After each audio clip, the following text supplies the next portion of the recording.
नमस्कार मित्रों, मैं डॉक्टर ए के साहू आपका पुनः अपने YouTube चैनल में स्वागत करता हूं। आज हम लोग बात करेंगे दशा फिक्सिंग की। देखिए, कोई भी इवेंट घटना हो या कोई भी घटना को घटित होने के लिए आपको क्या करना होगा, पहले दशा को आपको चेक करना होगा। आपको पहले वो प्लैनेट चूज करने होंगे जो दशा के लिए किसी घटना को घटने के लिए हाँ बोल रहे हों, और उन प्लैनेट को भी चूज कर लेना है जो घटना को ना बोल रहे हैं। जो हाँ बोल रहे हैं उन्हें एक साइड कर लीजिए और जो ना बोल रहे हैं उसको बाहर कर दीजिए। तो 9 के 9 प्लैनेट में से जो घटना के घटित होने में आपको सपोर्ट करें उन्हें आप चूज कर लीजिए। अब प्रश्न ये उठता है कि जो दशाएं हैं, महादशा, भुक्ति, अंतरा, सूक्ष्म, ताना, इनको कैसे फिक्स करेंगे, कैसे देखेंगे, इसको जरा हम लोग बोर्ड पर देखते हैं। देखिए, 5 दशाएं आपकी हैं। महादशा है, भुक्ति है, सूक्ष्म है, अंतरा है, एंड सूक्ष्म है, एंड प्राणा है। डेथ इवेंट के लिए जो नियम कस्पर इंटेलिंग एस्ट्रोलॉजी में बनाए गए हैं उसको पहले समझना बहुत जरूरी है। देखिए, डेथ इवेंट के लिए महादशा का रोल बहुत ही जरूरी है। जब तक महादशा किसी को डेथ के लिए हाँ नहीं बोलेगा तब तक उस दशा में उसकी डेथ नहीं होगी। तो महादशा जो है कैसे चूज करेंगे, उसको करने के लिए आपके 3 नियम हैं, इनको पहले आप समझ लेते हैं, खासकर डेथ इवेंट के लिए। तो जो पहला इवेंट है वो है डेथ इवेंट। देखिए, डेथ इवेंट जो है जीवन में एक बार घटित होती है, जीवन में एक बार घटित होगी, और इसके लिए महादशा का डेथ इफेक्टेड हाउसेस से कनेक्शन बहुत अनिवार्य है। स्ट्रांगली वो उसको सिग्निफाई करेगा। कैसे करेगा देखेंगे।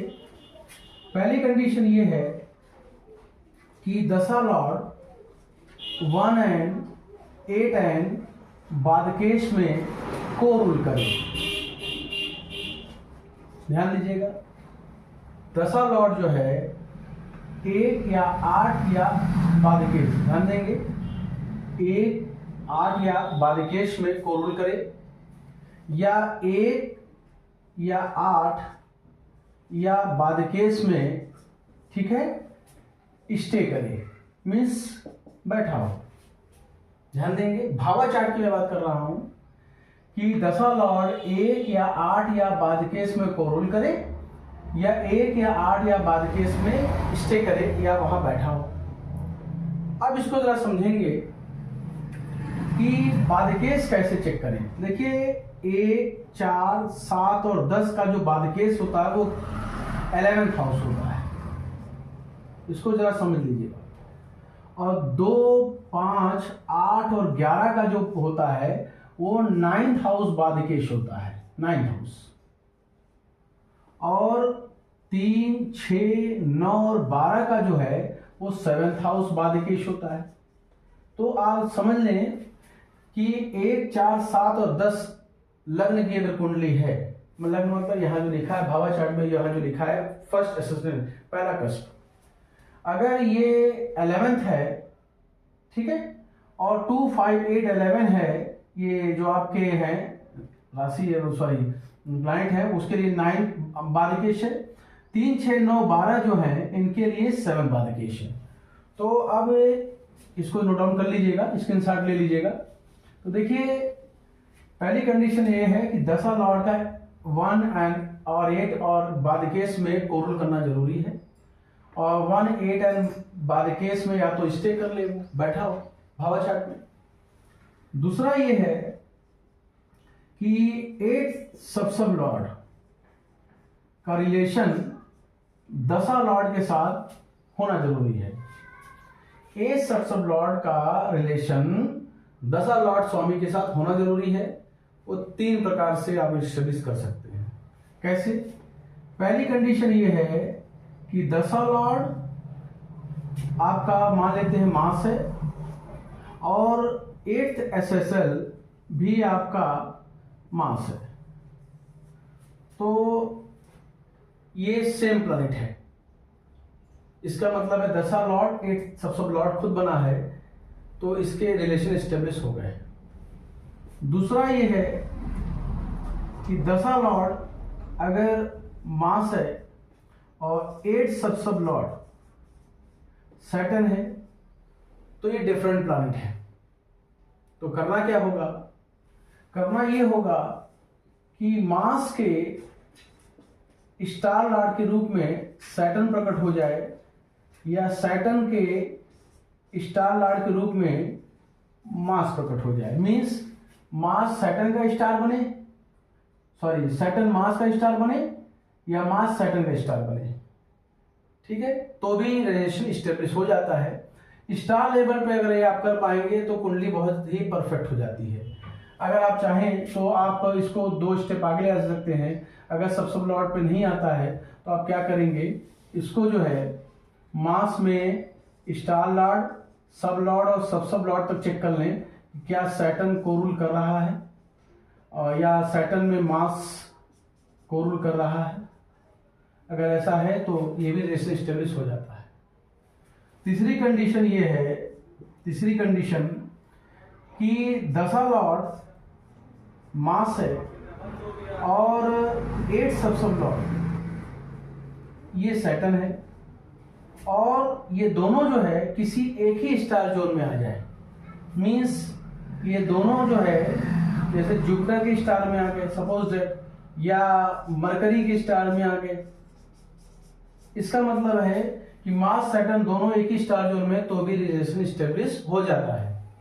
तो 3 तरीके से ये आपको चेक करना है कि रिलेशन 8 सब लॉर्ड का रिलेशन ये 10 लॉर्ड के साथ बैठ रहा है कि नहीं बैठ रहा है।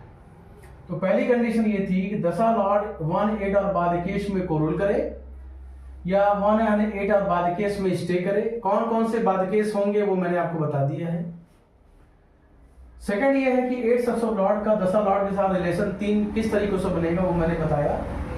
जैसे दोनों के 10 लॉर्ड और 8 सब लॉर्ड दोनों सेम प्लैनेट हो, या अगर दोनों डिफरेंट प्लैनेट है तो दोनों जो है एक दूसरे को कोरूल करें, और 10 लॉर्ड 8 सब लॉर्ड या किसी एक ही स्टार जोन में आ जाए तो भी रिलेशन स्टेब्लिश हो जाता है।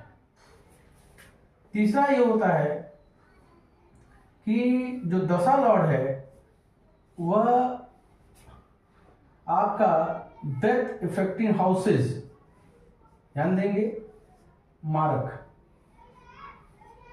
1 8 बाधिकेश और मारक का स्ट्रॉन्ग सिग्निफिकेटर बने, या वह 1 8 जो उसका समीकरण मैं दिखाता हूं अभी, 1 8 बाधिकेश और मारक में जाना बहुत जरूरी है। उसका सिग्निफिकेटर बने या सिग्निफाई करे।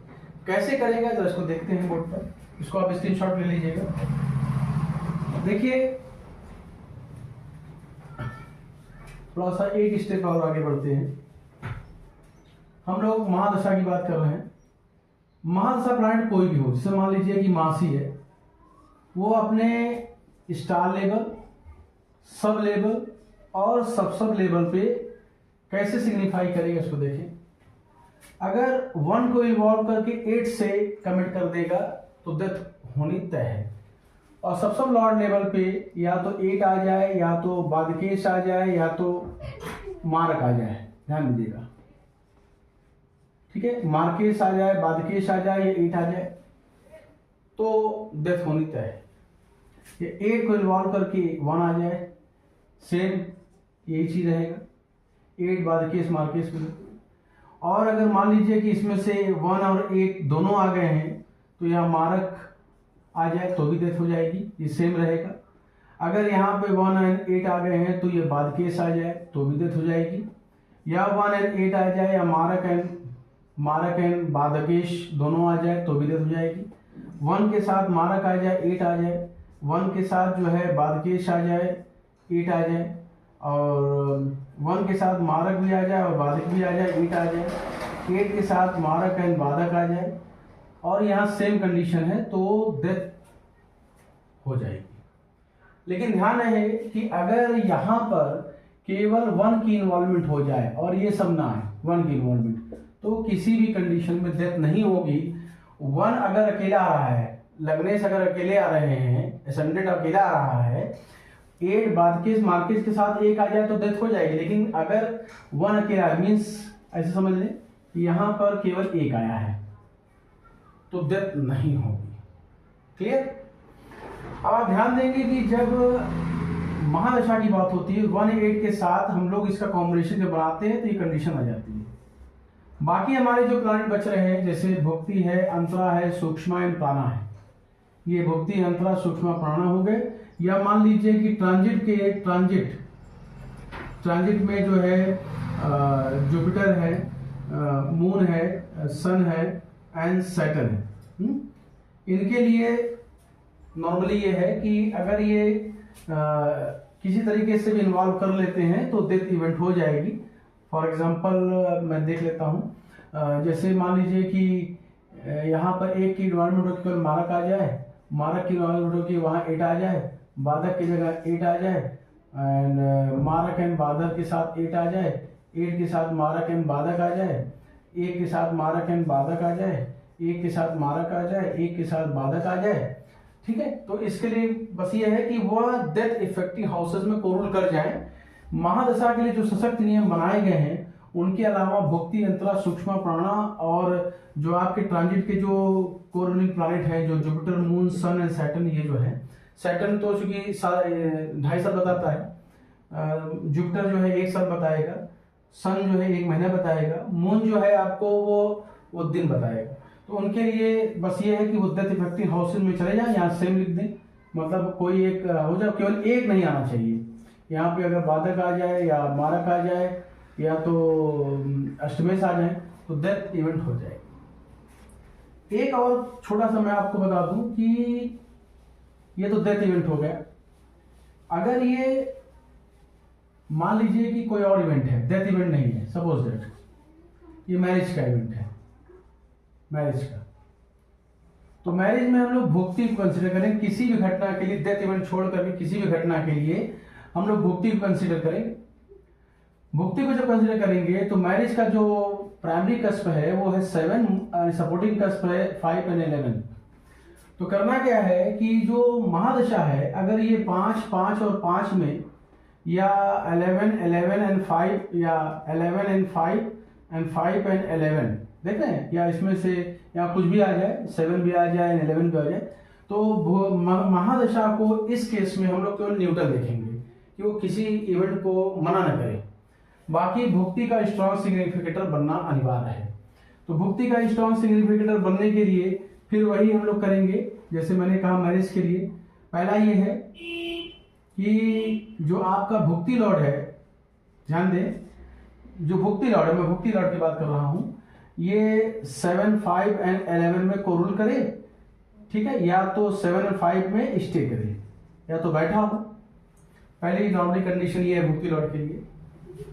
दूसरा ये है कि भुक्ति लॉर्ड, ध्यान देंगे, भुक्ति लॉर्ड और मूल भाव क्या है 7th एसेसर, इनका रिलेशन स्टेब्लिश वैसे ही करेंगे उस 3 तरीके से जैसे हम लोग डेथ इवेंट कंडीशन में किए थे। पहला क्या था, पहला ये है कि भुक्ति लॉर्ड अगर मास है तो 7th एसेसर भी मास हो जाए। दूसरा ये है कि भुक्ति लॉर्ड अगर आपका मास है और 7th एसेसर जो है ये सैटर्न है, तो क्या होगा कि स्टार लेवल, सब लेवल और सब लेवल पे मास में सैटर्न आ जाए, मास में सैटर्न आ जाए या सैटर्न में मास आ जाए, ठीक है, तो रिलेशन स्टेब्लिश हो जाएगा। ये वैसे हो रहा है जैसे हम लोग जेड का करेक्शन करते हैं बीटीआर में। तीसरा ये है, सेम मान लीजिए कि भुक्ति लॉर्ड आपका मास है और 7th एसेसर आपका सैटर्न है और ये दोनों एक ही स्टार जोन में आ जाए, जैसे जुपिटर में आ जाए, मरकरी भी आ जाए, दोनों, या तो कोई और प्लैनेट हो सेम स्टार में आ जाए तो भी रिलेशन स्टेब्लिश हो जाएगा। और रहा सिग्निफिकेटर बनने की बात, तो सिग्निफिकेटर बनने के लिए इन्वायरमेंट लेवल पे 7 और यहाँ 5, 11 आ गया। अगर यहाँ 5 है तो 7, 11 आ गया। अगर यहाँ पे 11 है तो 5 7 आ गया। ध्यान दीजिएगा, ये डायरेक्ट और इनडायरेक्ट लिंकेज के भी मैंने वीडियो डाले हैं, उसको भी आप देख सकते हैं। इस तरीके से जो है उसका सिग्निफिकेटर बनना अनिवार्य है। बाकी बचते हैं अंतरा सूक्ष्म प्रणव। इनका जो है अगर वो मैरिज के लिए बस हाँ बोल रहे हैं, बहुत स्ट्रॉन्ग सिग्निफिकेटर अगर नहीं बन रहे हैं तो मैरिज हो जाएगी। भुक्ति लॉर्ड का एक स्ट्रॉन्ग सिग्निफिकेटर बनना अनिवार्य है।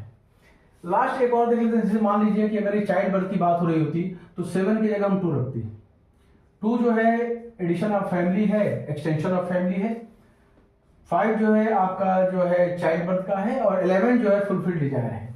तो उसमें भी यही केस लगाएंगे कि यहाँ पर आप क्या करेंगे, यहाँ पे इसको 5th कर देंगे। बस जहां जहां मैंने 7 वाली बात कही है वहां वहां आप क्या कर देंगे, 5th कर देंगे। तो इस तरीके से जो है आप देखेंगे कि 5वां एसेसर और भुक्ति का रिलेशन जो है किन 3 तरीकों से होगा। जिस